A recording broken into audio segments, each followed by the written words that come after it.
Gold, trusted gold buyers. మీరు తాకట్టు పెట్టిన బంగారాన్ని విడిపించి ఈ రోజు ఉన్న మార్కెట్ ధరకు కొనబడును.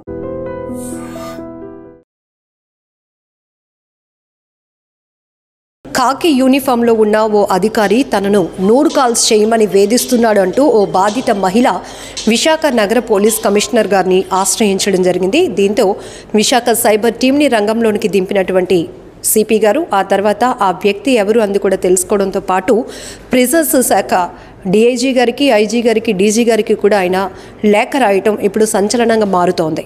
సో ప్రజెంట్ మనతో పాటు విశాఖ నగర police commissioner Shankhabrata Bagchi sir మనతో పాటు ఉన్నారు. మరిన్ని వివరాలు అడిగి తెలుసుకుందాం. సార్, ఆ బాధిత మహిళ ఎప్పుడు మీకు కాల్ చేసింది, ఆ పర్సన్ ఎవరు అని ఏమైనా చెప్పారా ముందుగానే? ఇప్పుడు బాధిత మహిళ నాకు లాస్ట్ మంత్ ఒక రాత్రి కాల్ చేసి పోలీస్ డిపార్ట్మెంట్లో పనిచేస్తున్న సుబ్బారెడ్డి ఇలా చేస్తున్నారని నాకు కంప్లైంట్ చేశారండి. అప్పుడు ఎవిడెన్స్ చాలా సీరియస్గా తీసుకొని ఇమీడియట్గా మొత్తం ఎవిడెన్స్ నాకు పంపండి అని చెప్తే ఆమె మొత్తం ఎవిడెన్స్ పంపించారండి. ఆ ఎవిడెన్స్ అది నా సైబర్ క్రైమ్ ఇన్వెస్టిగేషన్ టీమ్కి హ్యాండ్ ఓవర్ చేసి ఎంక్వైరీ చేయమని చెప్పాము. వాళ్ళు ఎంక్వైరీ చేసి అవునండి ఆఫెన్స్ జరిగింది, అది నిజమే, కానీ వ్యక్తి మన డిపార్ట్మెంట్లో పనిచేయట్లేదు, ప్రిజన్స్ డిపార్ట్మెంట్లో పనిచేస్తున్నారని చెప్పారండి. ఇమీడియట్గా కట్టడం జరిగింది. తర్వాత బృందం అనంతపూర్కి పంపించాము. అక్కడికి పోయి చూస్తే వ్యక్తి ఫెరార్ అయిపోయారు. తర్వాత ఈ మహిళా కోర్ట్ యాంటిసిపేటరీ బెయిల్ ఆర్డర్ ఇస్తే ఇప్పుడు 9వ తేదీ వ్యక్తి సరెండర్ చేశారండి. మేము 41 ACRPC కింద నోటీస్ సర్వ్ చేసాము.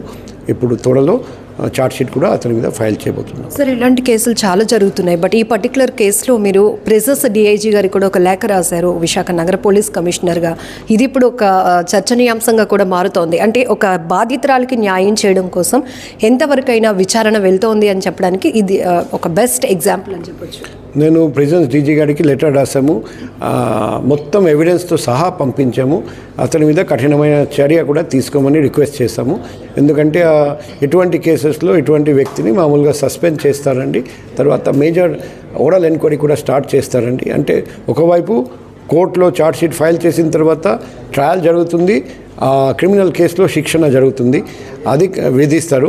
అదే మాదిరిగా డిపార్ట్మెంట్ పరంగా కూడా సస్పెన్షన్ తర్వాత మేజర్ ఓయి తర్వాత మేజర్ పనిష్మెంట్ ఉంటే ఇటువంటి వ్యక్తులు ఫర్దర్ ఇటువంటి ఆఫెన్స్ చేయడానికి ధైర్యం చేయరని నేను అనుకుంటున్నాను. సరే, ఈ జైలర్ ఆమెను ఎలా కాంటాక్ట్ అయ్యాడు, ఎప్పటి నుంచి వేధిస్తున్నాడు, ఎలాంటి వేధింపులతో ఆమె ఇబ్బంది పడుతుంది?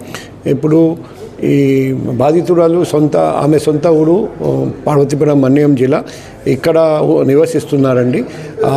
జైలర్ కూడా ఇంతకుముందు వైజాగ్ జిల్లాలో పనిచేశారు.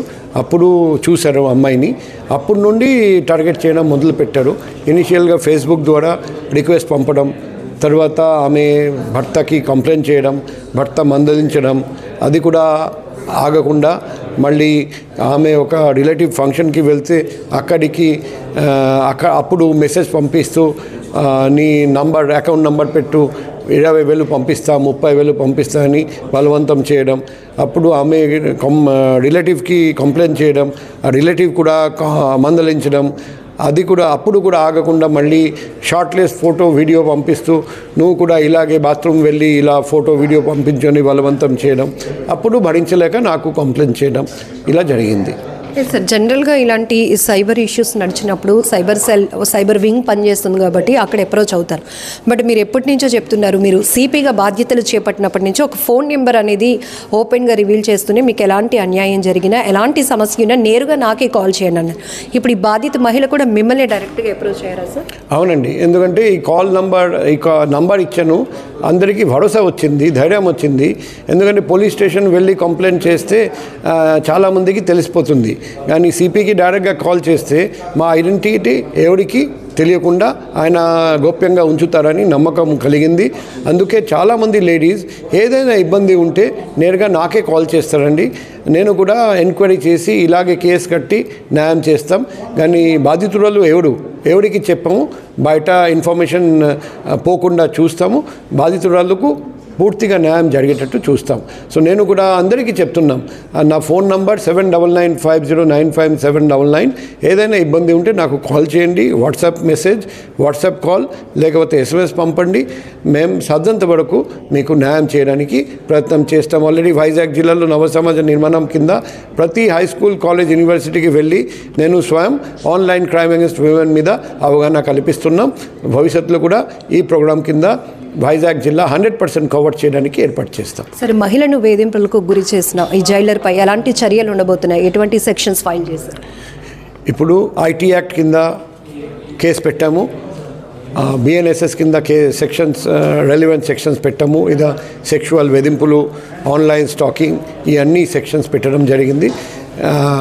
ఖచ్చితంగా మేము ఛార్జ్షీట్ ఫైల్ చేసిన తర్వాత కోర్టు నుండి కూడా పెద్ద శిక్షణ విధిస్తారని నేను ఆశిస్తున్నా. అదే మాదిరిగా డిపార్ట్మెంట్ పరంగా కూడా కఠిన శిక్షణ ఉంటుందని నేను ఆశిస్తున్నా. సరే, ఇన్వెస్టిగేషన్లో ఆయన జైలర్ అని తేలింది, కానీ ఆమె ముందు గుర్తించినప్పుడు ఖాకీ యూనిఫామ్లో ఉండడం వల్ల ఒక పోలీస్ ఆఫీసరే నన్ను వేధిస్తున్నాడు అన్నప్పుడు కొంతమంది భయపడుతూ ఉంటారు. పోలీస్ శాఖకు సంబంధించి ఇలాంటి వేధింపులు వచ్చినప్పుడు మనకి న్యాయం జరుగుతుందని ఇన్సెక్యూర్ ఫీలింగ్. బట్ ఇక్కడ ఈ బాధితురాల పరంగా మీరు ఏం చెప్తారు సార్? ఇప్పుడు బాధితురాలు ధైర్యంగా ముందుకు వచ్చారండి. పోలీస్ డిపార్ట్మెంట్లో పనిచేస్తున్నారు అని అనుకొని కూడా నాకు కాల్ చేసి, ఎందుకంటే కాల్ చేశారని తెలుసు దట్ పోలీస్ డిపార్ట్మెంట్లో పనిచేసినా కూడా ఈ CP మాకు న్యాయం చేస్తారని ఆ భరోసా, ఆ నమ్మకం ఆమెకి ఉండేది. అందుకే నాకు నేరుగా కాల్ చేసి చెప్పారండి. సో నేను కూడా అందరికీ చెప్తున్నా, చట్టం అందరికీ ఒకటే, అందరికీ వర్తిస్తుంది. ముద్దాయి ఎవరైనా సరే కఠినంగా శిక్షిస్తాం తప్పు చేస్తే.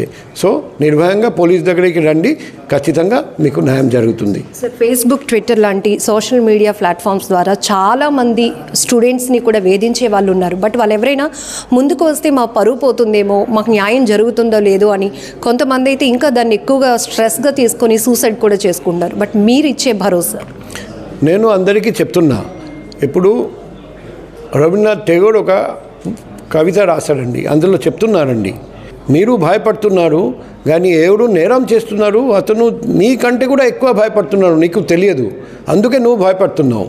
సో నువ్వు భయపడకు, ధైర్యంగా పోయి కంప్లైంట్ ఇస్తే నీకు తెలుస్తుంది నేరస్తుడు ఎంత భయస్తుడు.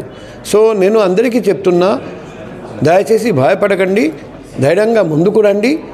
మీ దగ్గర ఉన్న పోలీస్ స్టేషన్ వెళ్ళి కంప్లైంట్ ఇవ్వండి. మీరు వైజాగ్లో ఉంటే నాకు నేరుగా కాల్ చేయండి, మేము ఖచ్చితంగా మీకు న్యాయం చేస్తాం.